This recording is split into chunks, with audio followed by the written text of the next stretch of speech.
Olá, pessoal. Então estamos aqui de novo, né? O nosso segundo podcast Café Teológico, né? Sejam bem-vindos, né? Elton, que é a primeira vez que participa, o Eliezer já está, não vou dizer cansado, porque é o segundo, né? Mas o tema de hoje que nós vamos falar então vai ser nós vamos falar sobre aquele filme, né? O Todo-Poderoso, do Jim Carrey. Interessante filme, né? Então, não sei, acho que vamos conversando assim, já que é um podcast mesmo, né? E a ideia é nós bater um papo. Então, é interessante começar do início, né? E o filme começa com aquela parte que parece ser um sofrimento, né? O cara tá lá preocupado, botando culpa em Deus, fazendo as coisas erradas e achando que está certo, né? Isso tem muito a ver com o nosso dia a dia, né? Isso é bem legal, assim, que dá para... Esse filme ele consegue relacionar bem, assim, né, as questões, né? Mas eu vou deixar a palavra para ti, vamos conversando, vamos começando, né? O que tu achou dessa parte aí que fala que ele reclama e o que tu entendeu, assim, né, com relação a isso? Começando por você, Elias. Então, Elias, obrigado. E, de fato, alegria em poder compartilhar, né, desse tempo aí contigo, né, com o Elton, colega pastor aqui na Comunidade Evangélica Panambi, também com quem, né, nos acompanha. De fato, o filme em si, ele narra, eu acho que essa história que antecede não somente a nós, mas o próprio filme, está na raiz, eu acho, da condição humana, de primeiro se colocar no lugar de Deus, segundo, quem sabe, se as coisas não saem como eu planejei, sonhei, ou como eu acho que deveriam, alguém sempre deve ser o culpado, e o filme aborda isso muito bem, né? E quem é o culpado? Geralmente é Deus, e nunca sou eu, né? Eu creio que o filme faz uma boa abordagem entre a ideia da onisciência de Deus, né? Deus tem o poder, Deus sabe, mas ao mesmo tempo eu creio que o roteirista ele traz essa ideia da responsabilidade humana, trabalha a questão teológica do livre-arbítrio, né? Até onde eu posso ir, até onde eu devo ir. E para mim sempre é instigante assim a pergunta: e se Deus hoje, né, desse ao Elias, ao Elton, o controle do mundo, o poder do sim, do não, de decisão, de escolha? Eu creio que acho que nós repetiríamos a mesma situação que o Bruce repetiu nas suas escolhas e pautadas pelas suas dores, né, pela sua angústia, vamos dizer assim. Quem não assistiu o filme tem que assistir e depois pensar nisso que nós estamos falando, né? Verdade. Porque é interessante. Não sei, Elton, tu acho que faz tempo que tu não olha esse filme, né? Mas esse filme é interessante porque ele começa... eu acho que todo mundo deve se enxergar em algum momento naquele filme, né? E o que tu acha? Isso é presente? Olá, Elias. Então, obrigado pelo convite. Também, pastor Eliezer. Todos que nos acompanham aí no segundo podcast, então, né? Bacana poder estar aqui com vocês. Nosso café, ó. O filme ele é antigo, né? Antigo, acho que da década de 90. Mas ele vale a reflexão, né? Vale a pena gastar esse tempo, né, assistindo.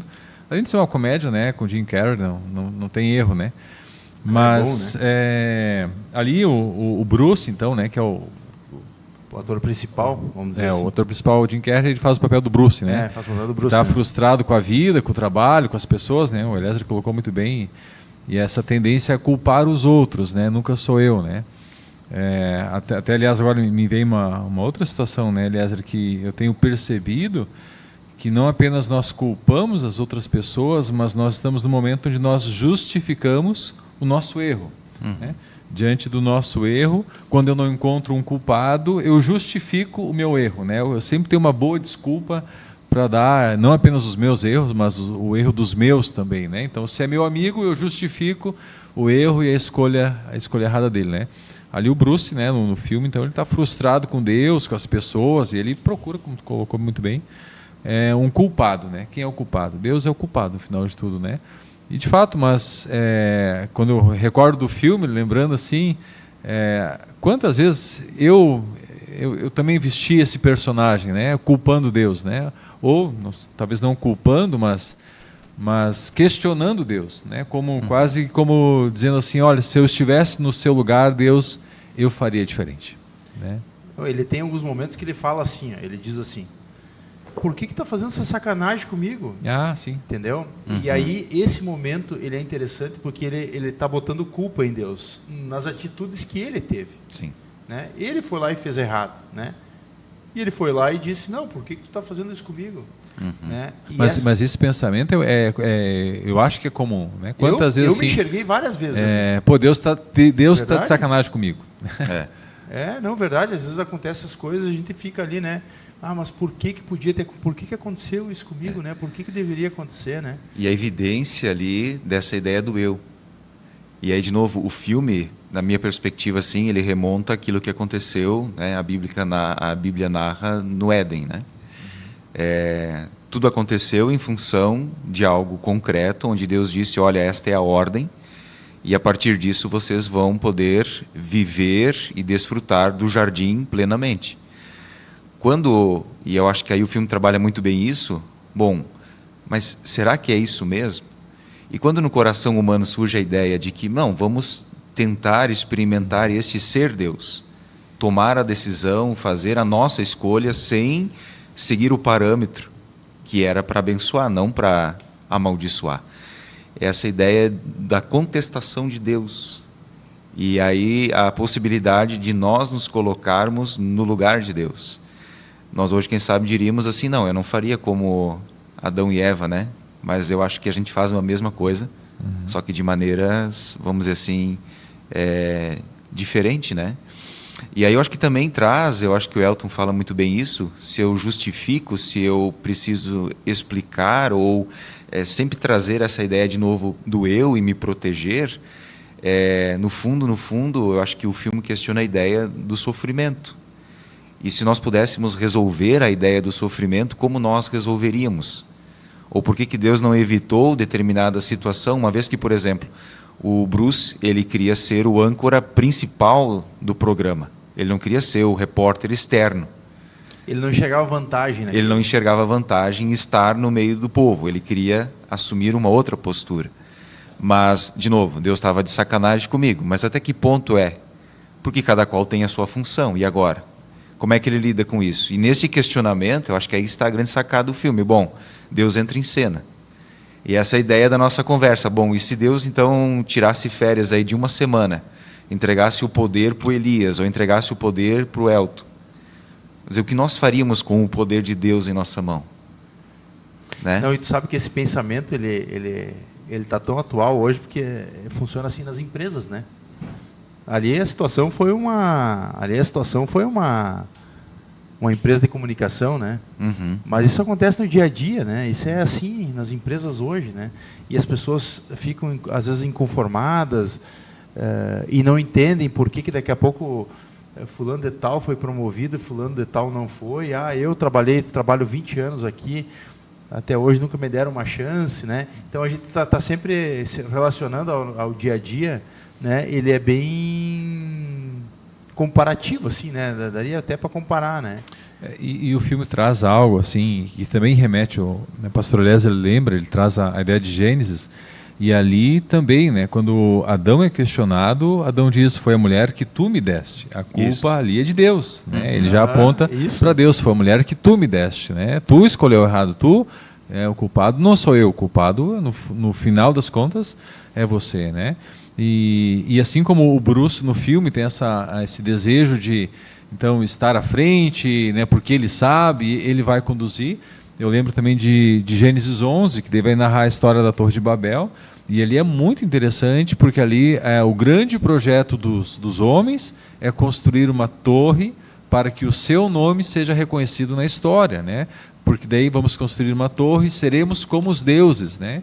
Então essa vontade, né, que vem do pecado, né? Essa vontade de ser como Deus, né? Ou se não posso ser maior que Deus, eu quero ser pelo menos como Deus, né? Então eu quero que as pessoas reconheçam o meu poder, a minha importância, Sem falar que é mais fácil, né, botar a culpa em Deus do que assumir a própria Sempre. culpa, né? Sempre. Porque daí acontece duas coisas, né, quando tu bota a culpa em Deus. Primeiro que tu não precisa pensar, né, no que tu errou, o que tu tem que melhorar, o que está fazendo errado, né? Essa é a primeira situação. E a segunda é que tu tira aquele peso das tuas costas, né? Diz, não fui eu, foi ele, né? É muito mais fácil uma fuga, né? E eu acho que quando a gente chega no ponto em que a gente consegue entender os próprios erros, eu acho que é ali que começa a maturidade que a gente vai adquirindo, não só de vida como pessoa, homem, mulher, criança, sei lá, né? Mas eu estou falando da maturidade dentro da própria fé, né, que a gente tem, né? Uhum. E entender o papel de cada um dentro desse mundo que a gente vive, né? Eu acho que, Elias, você fala bem, acho que a ideia é de trazer para a nossa conversa a questão da soberania de Deus. Deus é soberano, independentemente da minha resposta ou não. Mas é dada ao ser humano a ideia da responsabilidade. Sim. Então, dentre a soberania de Deus, que mantém, vamos dizer assim, em ordem o cosmos, e nós não estamos falando aqui só do planeta Terra, porque nós somos uma poeira entre tantas galáxias, na verdade, né? Mas essa ideia que o ser humano, dentro do planeta Terra, acha que é o único entre muitas coisas. E, na verdade, nós somos pequenos na dimensão de tudo que Deus controla. Então, Deus é muito maior do que a nossa mente pode imaginar. Eu acho que é isso aí. E aí o filme traz essa ideia, e aí eu fiquei me imaginando assim, na cabeça do Bruce, quando que ele começa a ouvir as orações das pessoas. Uhum. Então, você imagina hoje, nós temos aí 8 bilhões de pessoas no planeta, nem todas, por exemplo, oram como nós cristãos, mas digamos que 10% oram, ou 10% são os cristãos que oram. 1 bilhão de orações realizadas... 10% oram 800, ao mesmo tempo. Olha lá, 800 milhões de orações. Soma aí. Sim. E isso tudo agora entrando na sua mente. Então, assim, nós somos muito simples nas nossas definições de Deus. Sim. Deus sempre vai ser muito maior, é imensurável, é indecifrável, é indescritível. É claro que nós o reconhecemos em Jesus. Esse Deus também não é agora esse Deus distante, né, que deu corda no planeta, se virem aí, eu não tenho mais nada a ver com isso. Não, muito pelo contrário. Nós entendemos e nós podemos conhecer profundamente ao mesmo tempo, aí, ao que nós também não conseguimos, porque foge ao nosso cognitivo. E eu fiquei me perguntando assim, rapaz, imagina eu... Sou pastor aqui, né? Nós, né, cuidamos, pastoreamos, vamos dizer aqui, quase 3.000 pessoas, 300 orações por dia, vamos pegar 10% aqui, chegando no meu fone de ouvido, e não, menos ainda, 100, e aí tu tem que pensar, bom, mas se eu digo sim, porque o Bruce chega um tempo que ele começa a dizer sim para todo mundo, e gera o caos, o caos do sim. Então... O sim dele é uma consequência do que acontece antes no filme, que é interessante. Porque assim, o filme ele tem a narrativa dele começa quando o cara reclamando lá e tal, falando, né, botando a culpa em Deus, aquela coisa toda e tal, e de repente ele estoura, o cara ganha o cargo no lugar dele, né, e aí vira aquela... ele fica confuso, né, e aí ele faz uma bobagem em rede nacional e tal, os caras demitem ele. Show de bola, tchau. Aí ele chega em casa e ele continua questionando, e na verdade ele começa a questionar mais ainda. E aí até que ele recebe interessante que ele está dirigindo o carro dele, e ele diz assim, Deus me dê pelo menos uma como é que diz, não é um aviso, como é que ele falou? Um sinal. Um sinal. E aí de repente aparece uma placa, stop. E, na estrada, ele acha que aquele sinal é da estrada. Ele não entendeu que aquele stop é para ele. Para, segura, calma. Uhum. Daí depois ele diz, não, mas eu quero um sinal. E o sinal passa. E aí de repente aparece, viu, você tem que mudar de sentido, né? Parece um sentido, um caminhão cheio de placas, e as placas diziam assim, vai para outro sentido, vai para outro lado. Então, Deus está dizendo para ele, viu, tu está indo para o lado errado, cara. Não é o volante do carro que está te levando. O teu pensamento está indo para o lado errado. E aí ele mesmo assim não entende. E ele, quando chega no momento em que ele pega que ele recebe um bip lá, uma ligação e tal, que tem um negócio para ele e tal, e ele entende que aquilo é um emprego, e ele vai atrás e ele encontra como é que é o nome daquele ator lá, o negão aquele? O Morgan. Morgan Freeman. Isso. E daí ele encontra o cara lá, e o cara é o cara que tá varrendo lá embaixo, né? O zelador. É o zelador, é o gerente. E ele é tudo. E ele olha lá, e interessante que eles usam, né, alguns símbolos, né? Ele bota lá o número 7 e tal, tudo é no andar 7 e tal. E é legal aquilo ali. E aí ele chega aí o que acontece na prática lá, ele olha assim, tá, mas tu é o zelador.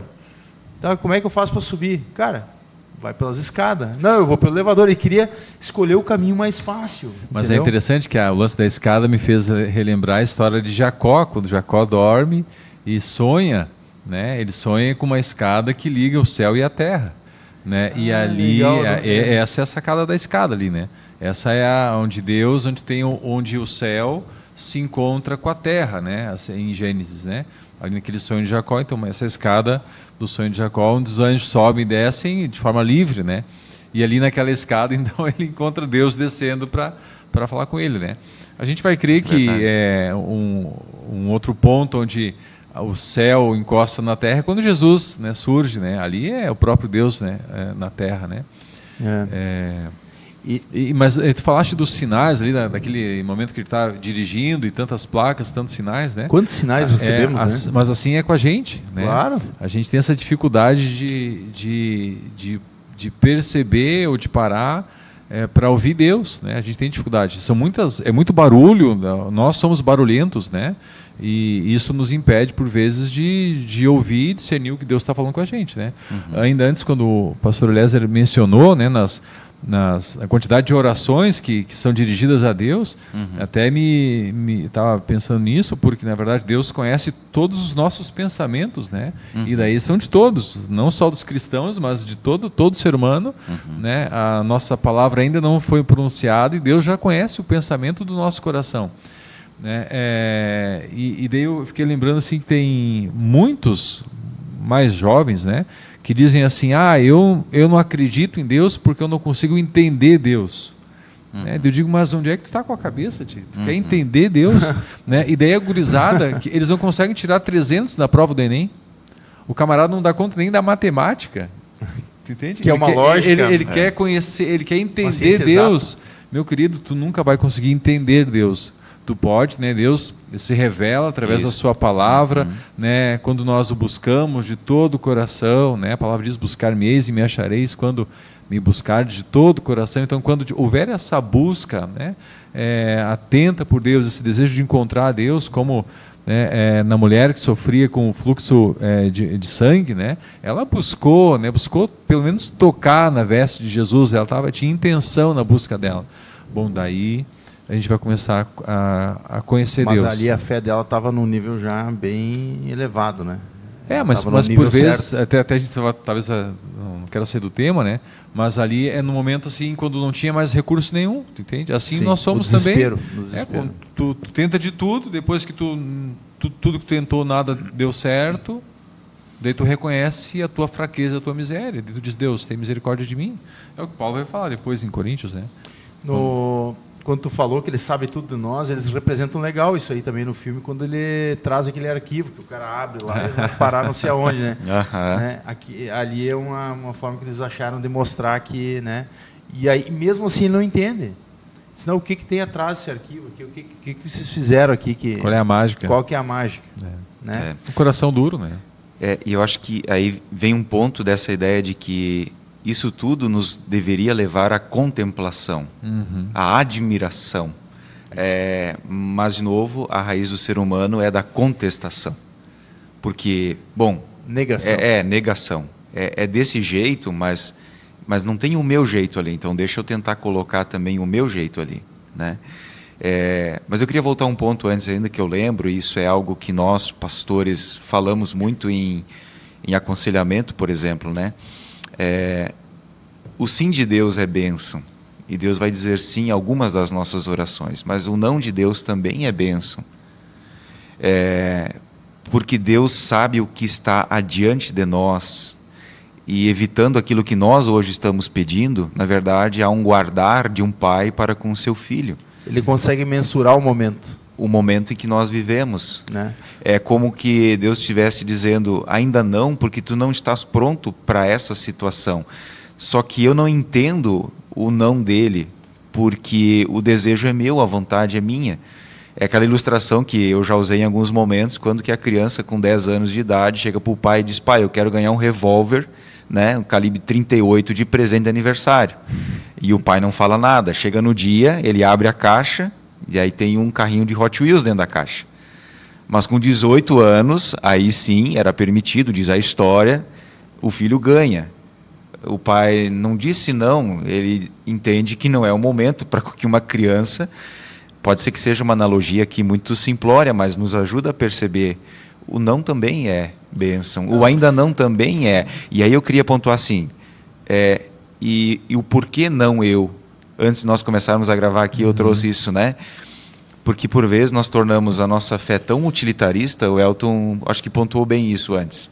Quando todos os meus recursos acabaram, eu acho que até o Elton poderia comentar um pouco mais sobre isso, né? Quando a gente ouve pessoas, acabaram todos os recursos, agora nós vamos buscar conversar com o pastor, acabou todos os meus recursos, agora eu vou na missa, agora eu vou na igreja, agora eu faço jejum, agora eu faço campanha. Mas a ideia é, na nossa humanidade, enquanto cristãos, a gente tem que aprender com Jesus. Por que não? Eu. Por que só a lavoura do vizinho pode ser levada pela pedra, e eu dou graças a Deus que a minha não foi? Eu, como diabético, né, já compartilhei isso em algum outro momento, as pessoas dizem assim, isso é inconsciente, e não é por maldade. Pastor, graças a Deus eu não tenho diabetes. Aí eu olho para elas, tá, mas e eu? É graças a quem? Claro. Mas eu aprendi isso, mas por que não eu? O que tem em mim de diferente que não pode ser? Com Bruce, eu acho que é essa a ideia. É esse eu de novo que grita, querendo ter o controle de tudo. E aí, de novo, numa sociedade ou numa cultura, né, pós-moderna, onde todo mundo quer tudo, nós precisamos entender que não é sobre eu querer tudo, mas é na medida que eu interajo com o outro. E essa questão de Deus não deve ser Deus uma mercadoria, a fé é uma mercadoria, que eu vou lá no armazém, na religião tal, e na minha necessidade eu escolho. Agora, para a questão aqui do casamento, é esse aqui. Agora, como mandiga. Mas isso tem se tornado... Ou como tradição. Ou como tradição. Né? Quando tu falaste da ideia do sim e do não de Deus, né? Eu tenho, para mim, uma outra imagem. Eu acho muito bonito quando a gente está chegando em São Paulo, né, de avião, ou decolando de São Paulo, que daí com o avião, na medida que o avião começa a subir, tu começa a perceber as avenidas, né? E é interessante que a minha ideia, assim, como que eu percebo esse sim e não de Deus, porque quando nós olhamos de cima, a gente percebe assim as avenidas e lá na frente tem um engarrafamento. Mas o carro que vem vindo a 5 km atrás, ele não consegue saber o que espera por ele. Não. Né? E daqui a pouco, né, num desvio, ele vai dizer, puxa vida, né, vou ter que desviar agora. Mas mal sabe ele que, né, o engarrafamento que talvez vai roubar aí 4, 5 horas, né, ou a noite toda dele. Né? Então, para mim é isso, Deus enxerga a história de cima, né? Além. Não sei se de cima ou de trás para frente, enfim. A visão do todo, né? A visão do todo, e ele vai dizer assim, não, agora não é o momento certo, né? A ideia do exemplo pode servir quando o cara quer dirigir, né? O cara, quando a gente é jovem, com 12, 13, 14 anos, já quer dirigir, eu quero dirigir, e o pai não dá o carro porque ele sabe que não é só pelos 18, é também o momento. Porque tem alguns pais que, em algum momento, com 16, 17 anos, já faz o menino dirigir uma menina, né? Já dá essa oportunidade, porque ele enxerga uma maturidade que, com 16, 17, eu posso ensinar. Lógico que eu não vou liberar o carro para sair andar e tal e tudo mais, mas eu já posso ensinar. E tem pessoas que, às vezes, passam dos 18 e não tem essa maturidade. E o pai tem essa capacidade de entender. Né? E é a mesma, acho que a analogia a gente pode usar, né, no nosso caso, né, com relação a Deus. Sim. Né? Quando tu mencionaste, Eliezer, desse dilema das pessoas, né, que buscam por Deus só quando não acabou seus próprios recursos, né? Lembro de uma história, isso tem uns 6 anos atrás, que bateu um rapaz, bateu ali em casa, né, tocou a campainha, queria falar com o pastor, desesperado, né? Eu atendi a porta, e daí ele já começou a falar que, pastor, o senhor precisa me ajudar, meu casamento acabou. Desesperado, né? E aliás, né, o casamento não acaba da noite para o dia, né? Ele que não percebeu. Mas daí eu lembro que eu fiz 3 perguntas para ele: o nome dele, quanto tempo que ele estava casado, já tinha uns 10 anos de casamento, e daí eu perguntei assim: olha, onde é que tu andou nos últimos 5 anos? Porque eu sou pastor aqui há 5 anos e eu nunca te vi, né? O que é que tu fez nesse tempo, né? Porque por vezes eu agora me lembrei da história a historinha que Jesus usa para fechar o seu grande sermão do monte, Mateus 7, que é aquela historinha boba, né, do construtor. O sábio constrói sobre a rocha e o tolo sobre a areia, né? Nós deveríamos aproveitar o tempo bom, o tempo oportuno, né, quando as coisas estão em ordem, para construir um relacionamento com Deus, né? Aprender a discernir a voz de Deus, conhecer mais, né, a Deus, o caráter de Deus, para que, vindo a tempestade, né, eu não passe por tanto medo, né, porque eu sei quem me sustenta, né? Mas o grande problema é esse, que a gente vai vivendo a vida, né, como na teologia do Zeca Pagodinho, né? Deixa a vida me levar. Deixa a vida me levar, a vida leva eu, né? E a vida vai levando a gente, né, vai arrastando a gente para longe de Deus. O tempo vai passando. E diante das tribulações, a gente, de repente, se percebe assim, ou se sente sozinho, né? Eu digo assim, Deus ele está sempre a um passo da gente, né? Só que a gente, o nosso coração por vezes está tão distante de Deus que não percebe, né? Ele é ao nosso lado, né? Bem importante. Eu acho que pontuar para quem nos acompanha, eu acho que essa ideia de que não é que nós não possamos buscar a Deus na emergência, no dia difícil e ruim, Ele vem. Mas essa ideia eu acho que nos leva a perceber o milagre, o cuidado de Deus. E aí eu acho que o cristianismo tem uma... misericórdia, e a misericórdia. E o cristianismo tem essa palavra, esse viés da misericórdia, da graça e do cuidado de Deus, muito mais do que um serviço religioso nosso para ser recompensado pela divindade, que a religião trabalha nessa premissa.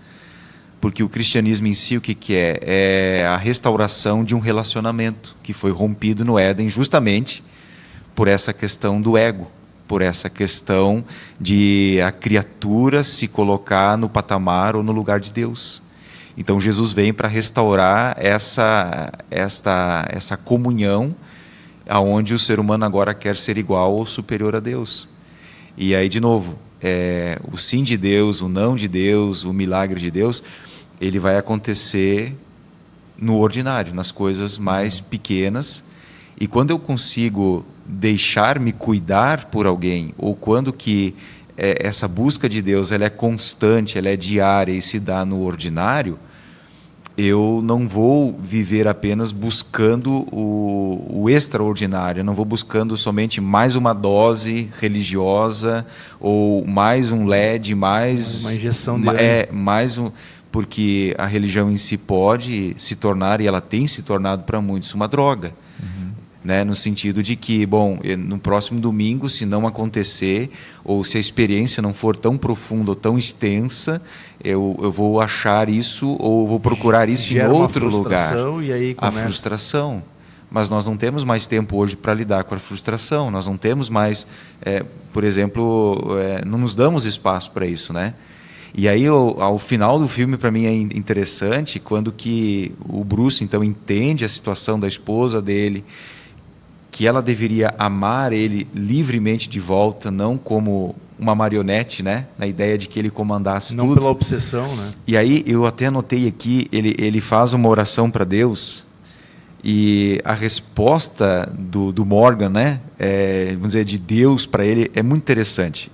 Ele diz assim: Senhor, alimente os famintos e traga paz para toda a humanidade. Que tal? Ele pergunta assim.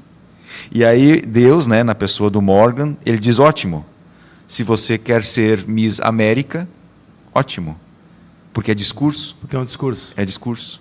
Verdade, ele fala isso mesmo. Na prática, nós, enquanto oramos, esse é o meu entendimento de um viés da oração, enquanto oramos, nós já somos resposta de oração, tanto para a gente quanto para alguém. Porque o que nós estamos pedindo, por vezes, é a resposta de alguém que também está pedindo.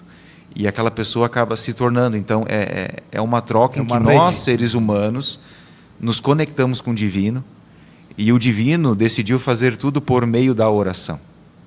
E vai usar essas pessoas que estão conectadas em um só espírito, por meio da palavra, em comunhão. Então, é uma conexão. E aí ele diz, olha, tá certo, você experimentou tudo isso, mas no final ainda, eu acho que você não entendeu bem o negócio. Eu não sou uma Miss Universo que chega no final com um sorriso grande e haverá paz, acabarão as guerras e a fome será eliminada. Ele fala também que eu não sou um mágico. Eu não sou mágico. Né? Porque ele fala que o lance da sopa lá, que ele abre a sopa, é um, digamos, é um truque. Ele usa isso como um truque, isso. Né? Naquele momento, né? Chega a ser infantil, né? Isso, é infantil. Infantil. Porque no tempo de Israel, lá, quando ele abriu a água, ali tinha um propósito. Entendeu? Sim. E ali na sopa não tinha um propósito, ali é só para provar para ele mesmo que ele podia fazer. Né? Aí eu entendo assim, eu já estou sendo resposta de oração para alguém que por vezes está contestando Deus. Porque eu entendo que para muitos eu vou ser a única, e eu não falo isso com orgulho, mas a única fisionomia de Cristo ou a única personificação do Evangelho que alguém vai ver em Panambi, por exemplo. Entende? Nessa ideia de que Deus não dispensa nada da minha vida para que outras vidas sejam transformadas e abençoadas. Né? Algo que o pessoal sabe aqui que eu digo recorrentemente, Deus cuida da gente através de gente. Então essa ideia de que Deus não dispensa nada na nossa vida e Ele vai permitir o sofrimento, vai permitir a perda, Ele vai dizer não justamente para nos preparar para o sim de alguém. E por que assim, vou te fazer uma pergunta. Mas só um pouquinho. Segura a tua pergunta e guarda ela aí. Guardei, peraí. Porque essa tua fala, pastor Eliezer, me remete assim por exemplo, assim, a alguns homens do Antigo Testamento. Daniel. Né? Daniel é um cara que orava 3 vezes por dia, né? A gente encontra no relato ali. E Daniel vivia no momento onde o cativeiro babilônico estava no final. Né? Estava findando o período fugiu a palavra. De escravidão, né? De escravidão, eles foram deportados, foram levados para fora da sua nação. Aquele período de cativeiro babilônico estava no final já. Era 70 anos e estava no final.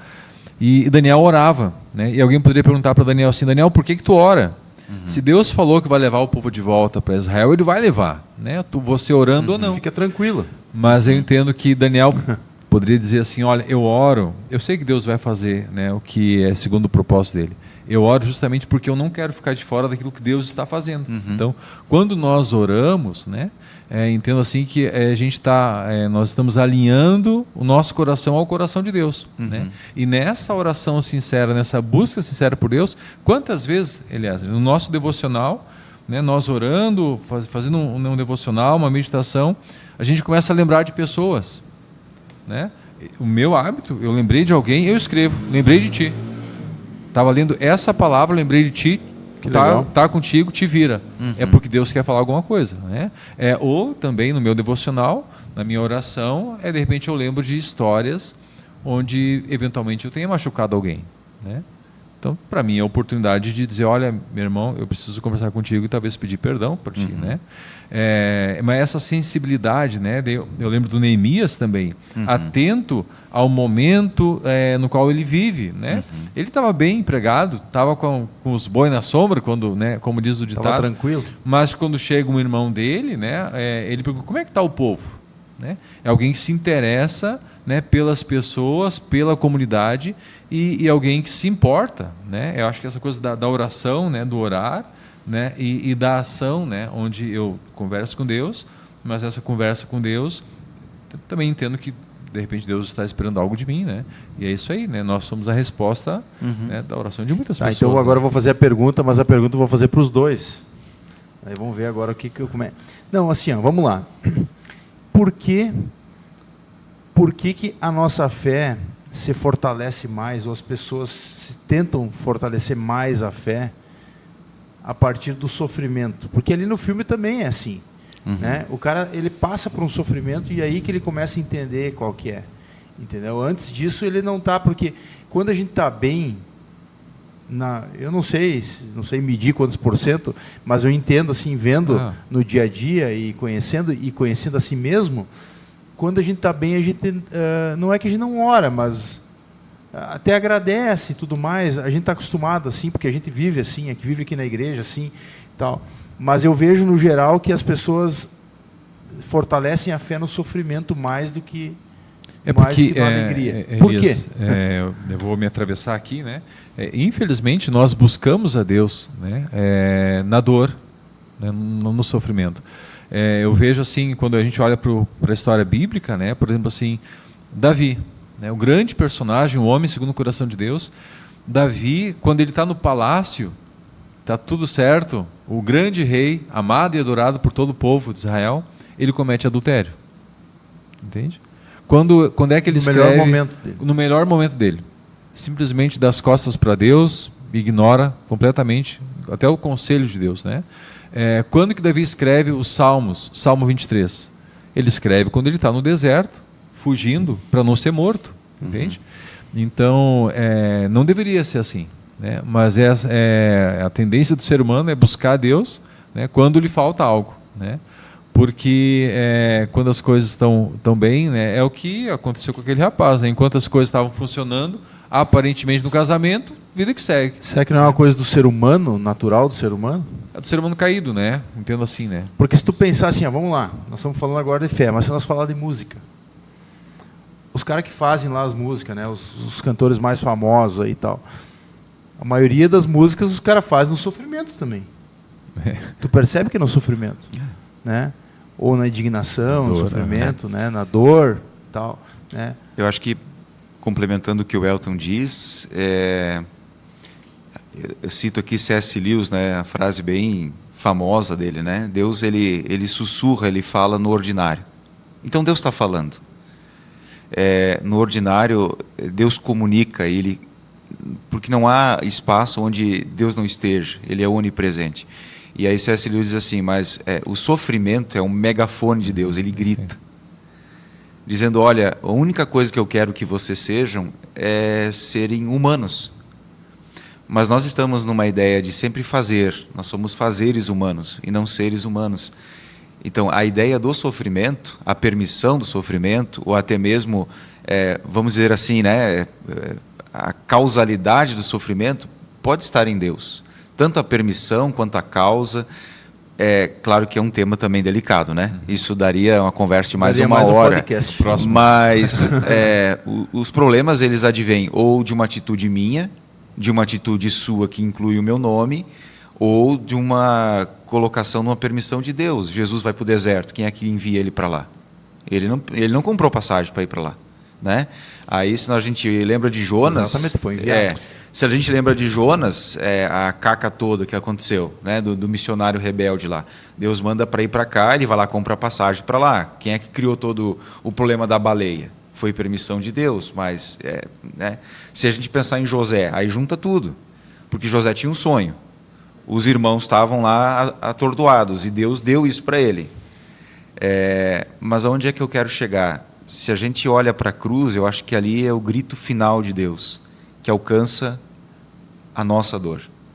Se nós olharmos para a dor de Jesus, quando ele em alto e bom tom grita, está consumado, a cruz, vamos dizer assim, essa experiência de Deus na nossa experiência, na nossa necessidade, na nossa dor, esse Deus que sabe o que a gente é como gente, entende?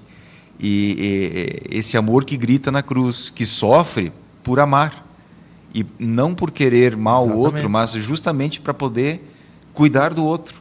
É uma troca assim que humanamente nós não conseguimos, né, mensurar ou qualificar. E aí esse é o problema, a gente quer mensurar, né? Mas, Elias, se tu me permite agora, eu quero te fazer uma pergunta. Manda. A partir do filme, você acha que Deus é culpado de tudo? Não. Tu sabe que eu vou falar a experiência minha. Isso eu estou falando antigamente, cara. Eu não sei se eu não tinha um pensamento igual ao dele. Entendeu? Claro, acontecia as coisas, tu ficava, mas por que aconteceu? Por que está fazendo isso comigo, né? E aí a gente vai adquirindo maturidade, vai entendendo melhor, vai lendo, vai fazendo, e conversando e tudo mais. A gente entende que isso é essa parte do sofrimento, eu entendo ela como uma preparação, entendeu? É que nem quando, vamos lá, nós demos o exemplo de um pai e de um filho. Quando tu vê que o filho está fazendo uma coisa errada e tu tenta ensinar para ele, ele não entende, vai chegar um ponto que tu vai ter que dar um croque nele, né? Não estou dizendo espancar uma criança, né? Mas eu estou falando de... Cadeirinha do pensamento. Pode ser uma cadeirinha do pensamento, pode ser um xingão, pode ser um... Isso, a correção. Uma correção do pai. Cada um vai ter a sua, mas eu digo assim, vai ter a correção. E cada um vai receber a correção que merece, de acordo com o erro que cometeu. Mas assim, Elias, eu acho que eu penso um pouquinho diferente, porque às vezes também já escutei isso, né? Alguém dizendo assim, pastor, eu acho que Deus está me punindo, né? Eu acho que Deus está me castigando. A palavra diz que Deus disciplina aqueles a quem ama, né? Então a disciplina faz parte desse relacionamento de um pai que ama os seus filhos, né? Mas muitas vezes, como o pastor Léo colocou antes, tem a ver com as nossas escolhas, né? O Salmo 23 diz assim, ainda que eu ande por um vale de sombras de morte, não temerei mal algum. Eu tenho dito assim, olha, não é Deus que nos envia para o vale da sombra da morte, né? Pode ser um monte de coisa, né? Sim. Mas ainda ali Ele está conosco, né? Talvez a pergunta, por que é que o ser humano busca Deus diante do sofrimento? Ouvindo vocês, me ocorreu isso, que lembrei de uma frase de um teólogo que diz assim, que existe no coração do ser humano um anseio por Deus, né? Um vazio do tamanho de Deus. E diante da nossa dor, diante da dor do ser humano, essa busca inconsciente por Deus. Né? Na verdade, até o ateu é ateu, graças a Deus, quando o avião balança, né? O avião balançou, passou por uma turbulência, Deus me ajuda, né? É assim, diante da dor, tudo certo, né? Até o médico que não crê, ele se dobra quando ele percebe o filho dele, né, em risco de morte, né? Quantos que na Bíblia, né, quantos romanos, soldados que buscavam, né, por um encontro com Jesus, né, mesmo tendo um panteão de Deus na sua casa, vamos falar com o Nazareno porque ele tem curado e tem ressuscitado pessoas. Né? Então, para mim, essa busca por Deus diante do sofrimento é porque no nosso mais íntimo, né, o ser humano tem essa consciência de que existe um Criador. Né? Existe um Criador que pode me salvar, pode me sustentar em meio à minha tribulação. Essa frase, pastor Elter, é citada por Agostinho de Hipona, né? Se era Agostinho ou São Francisco, era um cara mais inteligente do que eu, com certeza. Mais inteligente que a gente, né? Agostinho de Hipona, esse vazio, né? E eu lembro de uma palavra que certa vez eu entreguei à igreja. Nós temos saudades, e a nossa saudade tem um nome. Essa ideia que no coração do ser humano há esta saudade, este anseio por algo que transcende a gente. E nós não conseguimos lidar humanamente com o transcendente. E nós precisamos, na nossa condição humana, né, depravada, caída, sempre no que é de nossa responsabilidade, dar a conta para alguém. Né? E interessante que a gente está aqui um bom tempo falando e nós não tocamos no assunto ainda do diabo em tudo isso, né? Qual é a parcela do diabo nessa questão toda? Vamos pensar aqui. Mas é assunto também para uma outra conversa, né?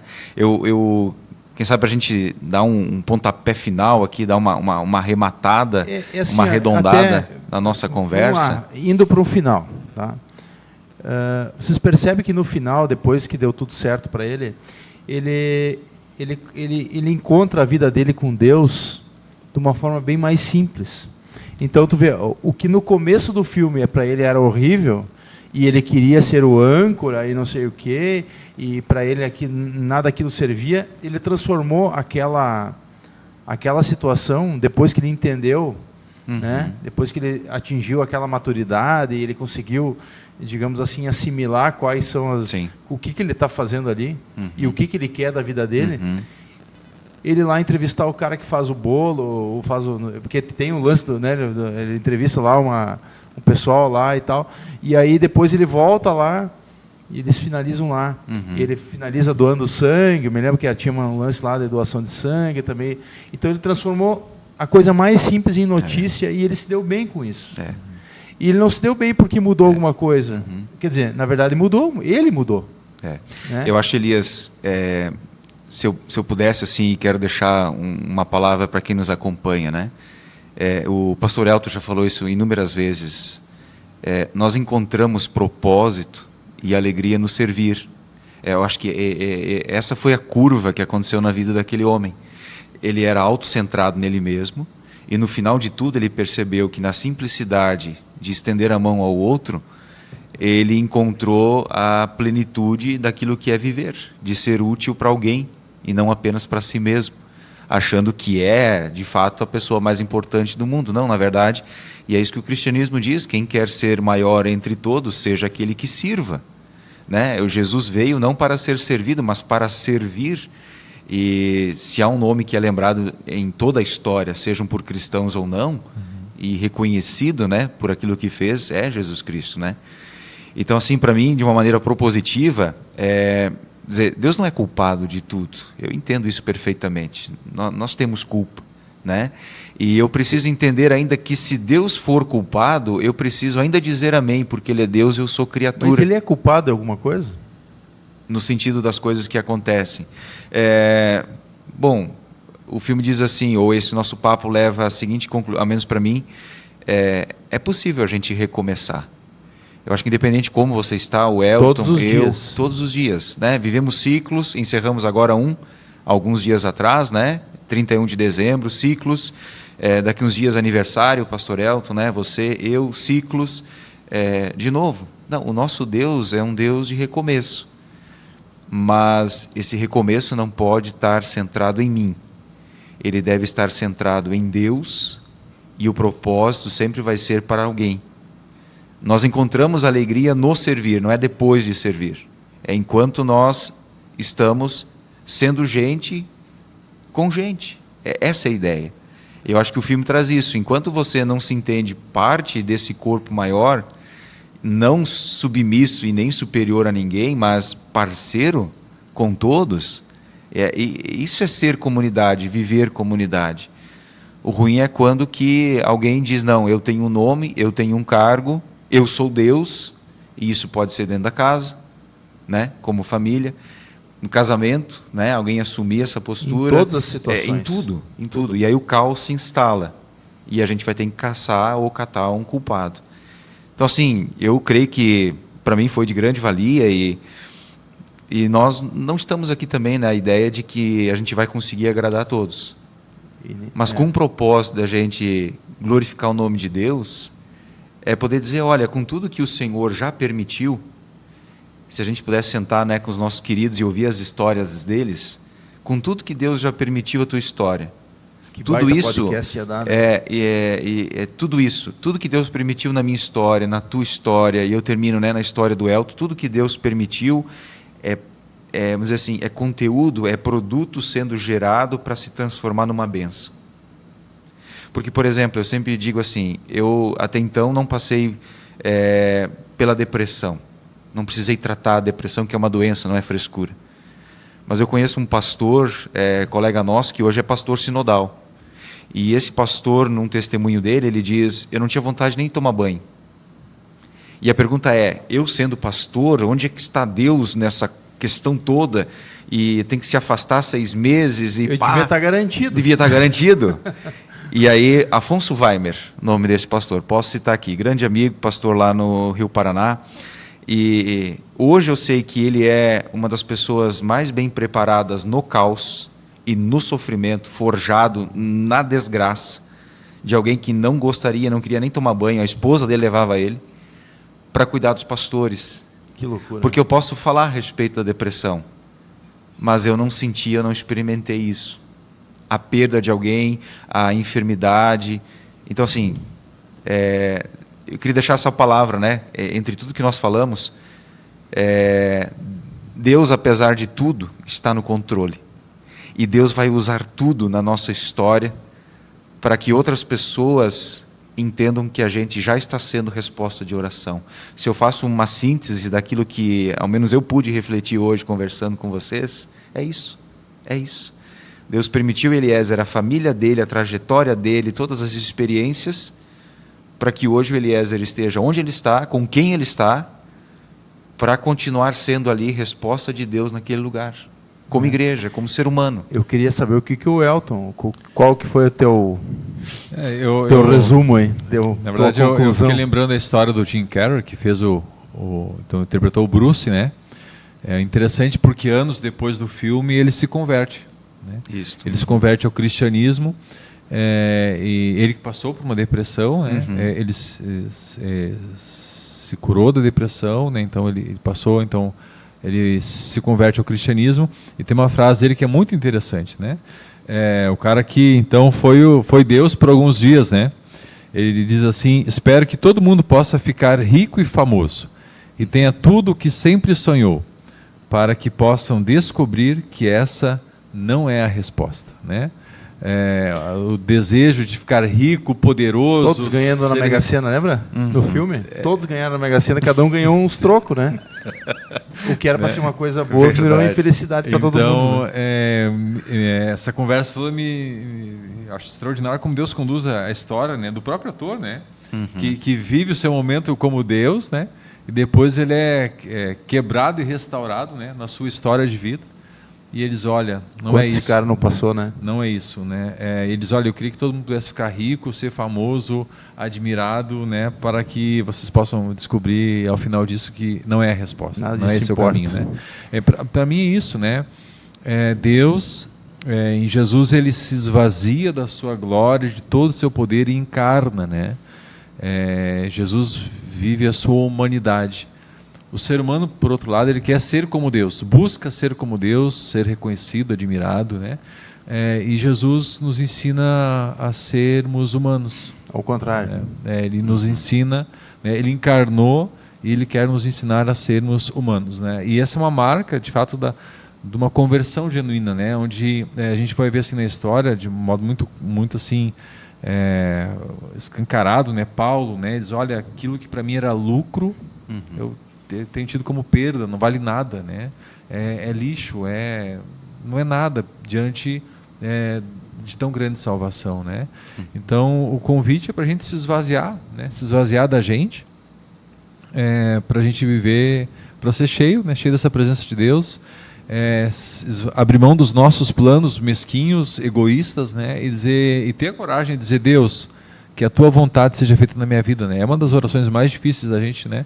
A oração do Pai Nosso, seja feita a tua vontade, fazer essa oração. Deus, eu abro mão dos meus sonhos, dos meus projetos egoístas, dos meus reinos, eu quero viver, né, os teus planos, eu quero que a tua vontade se cumpra em mim, né? Para mim é sempre um desafio essa oração, né? E deveria ser diária, né? Senhor, esse dia eu quero viver os teus planos, né? Então livra-me, né, dos meus planos e dos meus projetos pequenos e egoístas, né, mas que eu possa, né, viver aí em função do teu reino. A palavra nos diz em Mateus 5, né, busquem, pois, em primeiro lugar o reino de Deus, e todas as outras coisas serão acrescentadas, né?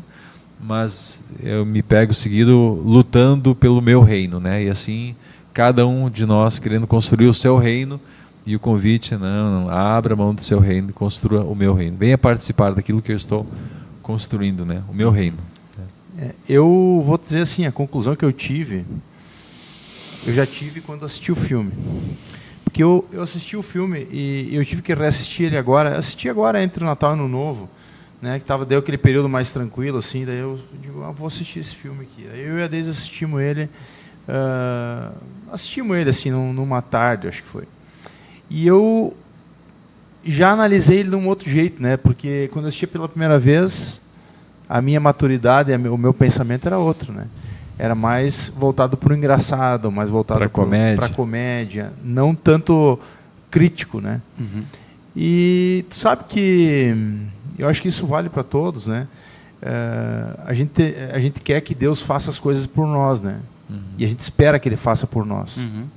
E Ele nada mais está... Eu enxergo assim, né? Não sei se estou certo, mas enxergo que nós temos que fazer tudo. Está na nossa mão fazer, né? Na mão dele está nos ensinar. E a gente, para ele nos ensinar, nós temos que aprender também, né? Porque os sinais estão aí, as coisas estão acontecendo dia a dia, entende? Não adianta eu querer que Deus me dê um carro, vamos supor, né? Estou inventando aqui um carro, e eu sentar aqui com meus bracinhos cruzados, esperar o carro cair do céu, né? Eu tenho que fazer minha parte, e eu tenho que fazer bem feita a minha parte.